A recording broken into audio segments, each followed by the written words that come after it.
Hey everybody, my name is Steven and welcome back to the Storytime channel. Without wasting any time, let's get into our stories of the day.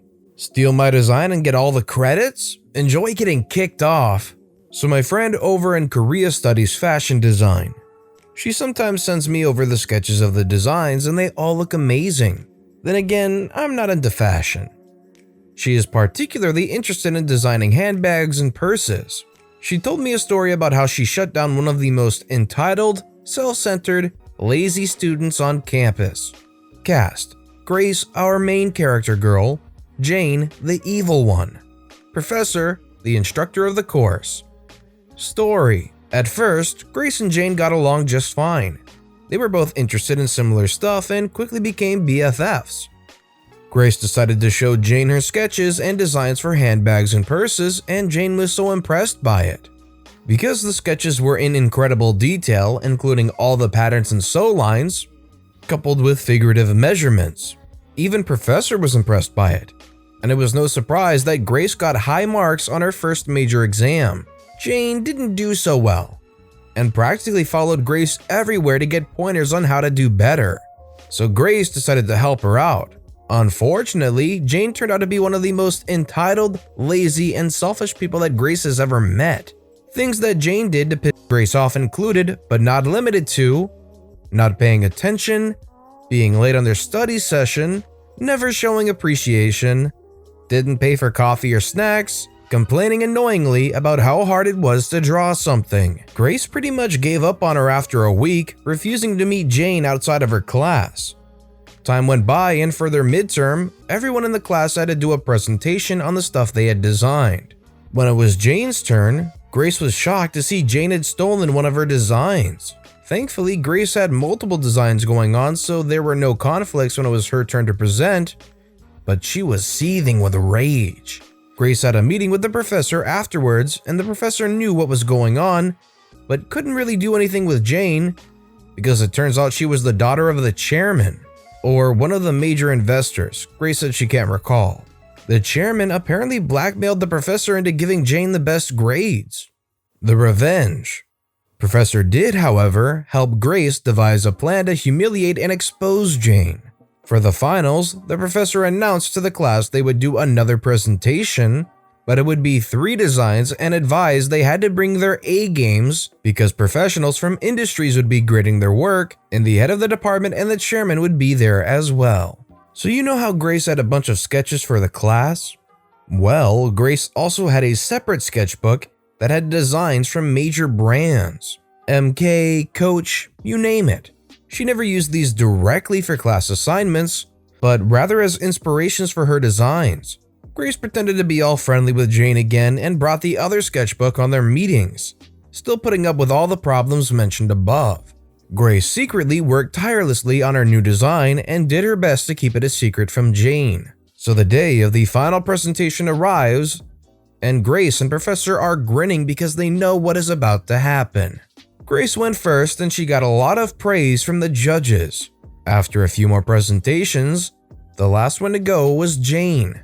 Jane's presentation turned out to be another copycat, copying designs of not 1, not 2, but 3 different companies. This is how it went all down, at least according to Grace. Judge 1 says, "So are you saying you designed all these by yourself, right?" Jane says, "That's right. And you swear that it was really your design and didn't copy off anything else, right?" Jane says, "I swear." "You are aware your designs are from insert 3 brands here." Jane says, "Huh? Are you aware that these are on the market right now and some of the most popular designs?" Jane says, "Wait, hold on." Judge 2 then says, "Yeah, I was going to bring this up.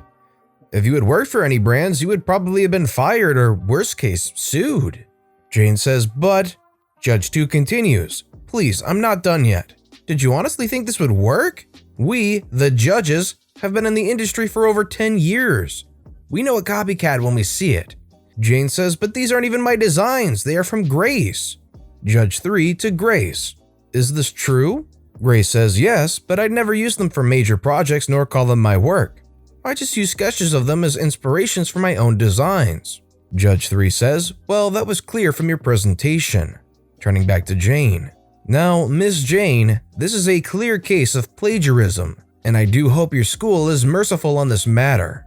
After the presentation was over, the chairman screamed at the professor in front of everyone, not realizing he just revealed all the blackmailing in the secret grade deal. Jane tried to call out Grace on how you screwed me over, but it really didn't matter. No one listened to Jane's attempt and slander and was kicked out of the school. Chairman pretty much lost all support and had to resign and was replaced by a far more honorable and competent one. That was a smooth pro-revenge. If you know this person is going to copy off the work you share with them, you just plant the subtle seed they're not able to pick up on, and boom, it blows up in their face trying to copy off you. What do you think of this Jane girl and her antics? Let me know what you think in the comments below. The guy in the suit who doesn't know anything.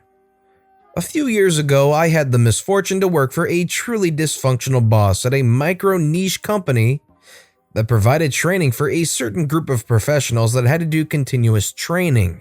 If I mention the group, you would know the company, so I won't. I was the senior technical lead for a certain application, so I worked with every department in the company. Anyway, this company was owned by a guy that happened to be in the right place at the right time with the right product and was successful in spite of himself. Since he thought that he was a genius, and he wasn't, of course he packed the company with a whole crew of equally mindless idiots. Think minions on steroids. But the crown jewel was the sales team. These were the quintessential narcissists who would take a 2-hour lunch with all the sales buddies and boss and have 3 martinis and a couple lines of a certain illegal substance. The one star of the bunch was the bane of my existence while I was there. He would call and demand that I stop what I was doing and fix all of his problems while he was on the phone. Half the time he would call me later and cuss me out for doing the opposite of what he demanded.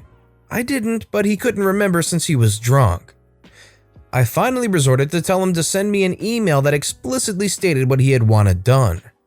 That way I could prioritize his tasks and have proof of exactly what he asked for. However, 5 minutes after he sent the email, he would call me and demand that I stop what I was doing and fix his problems. Since we were in a sales-oriented company, complaining to the boss didn't do any good.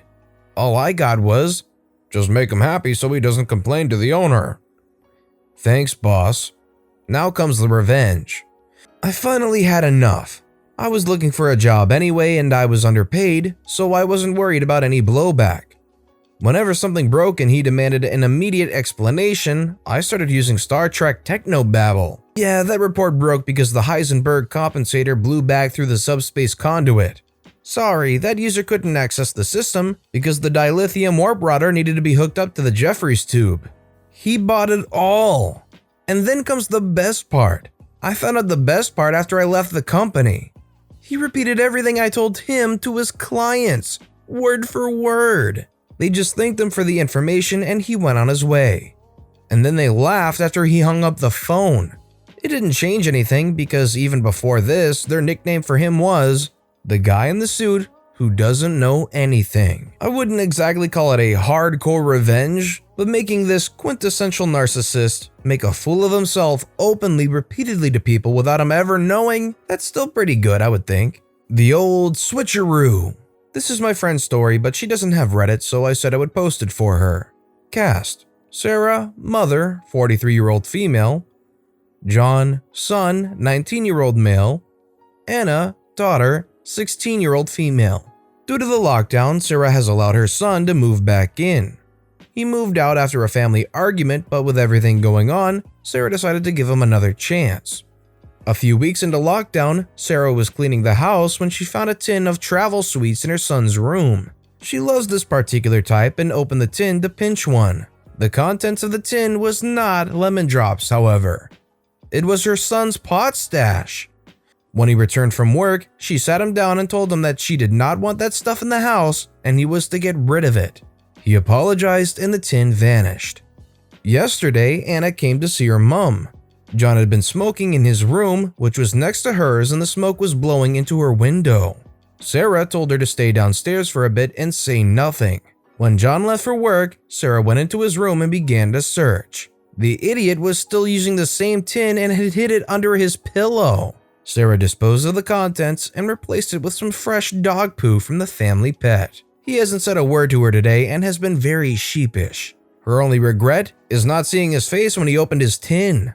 That'd be pretty priceless when this guy goes to open his tin to get his fun grass and finds out there's just a beautiful hidden stash of dog poo. That'd probably be a bit of a shock and a letdown for the guy.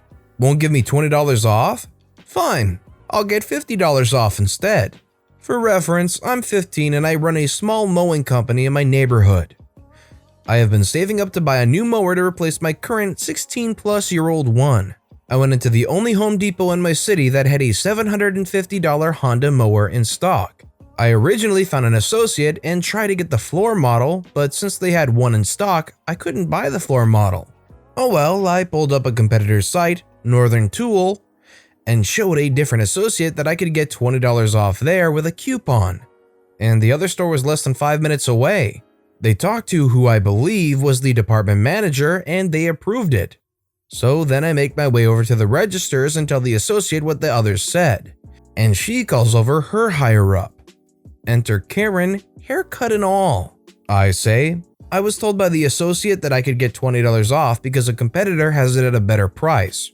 Karen, in a part mocking, part baby tone voice, no, that's a coupon. It has to be the actual price of the item. They don't know what they're talking about. I'm the financial supervisor. They say on their website they accept competitors' coupons. Okay, then I'll just go put it back. So I do so and head to the car. While leaving the store, she droops her head down, makes that puppy dog / poor you face and says, I'm sorry you could save money. I wanted to flip her off so bad. I decide, you know what? She's not a manager, let me go talk to customer service. So I go to the desk and this is how the conversation goes. Hey, I was trying to get $20 off a $750 mower. I was told it was okay by 2 associates, but then your supervisor over there said absolutely not. Customer service guy says, okay, let me see this mower. I can give you $50 off. So he goes, looks at the mower, and goes back to ring me up. We have a good conversation about cars, and I walk out of the store, and Karen doesn't say a word. Is it because OP looked young? I don't get what this Karen was being a witch about. Was it just a bad day for her? Does she get enjoyment out of that? It just seemed needlessly extra. Dollar store worker made my day. So the wife and I decide to walk over to the store to buy some bleach for laundry. When we get there, we see they are all out, so we decide to go next door to the dollar store so we can at least get a small container to wash up a few loads.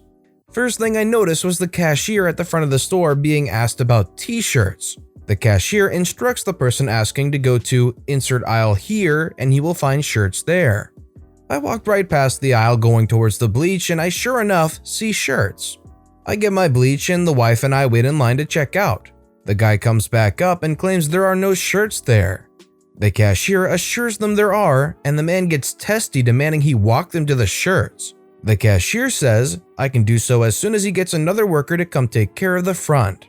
That was not good enough for the guy and he joins a woman in the line just in front of us and it turns out that they are here together. She has balloons in her hand and just as she is getting to the cashier, she gets a call. No big deal. Wrong. Her balloons have numbers on them the cashier needs to identify their price.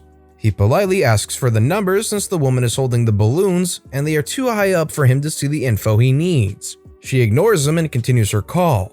He politely repeats himself and she gives him a mean look. The next time he says, "Could you please bring the balloons lower so that I can get the number?" She just hands him the balloons. The cashier is done with these two by this time and takes the balloons, gets the number and charges them to their total.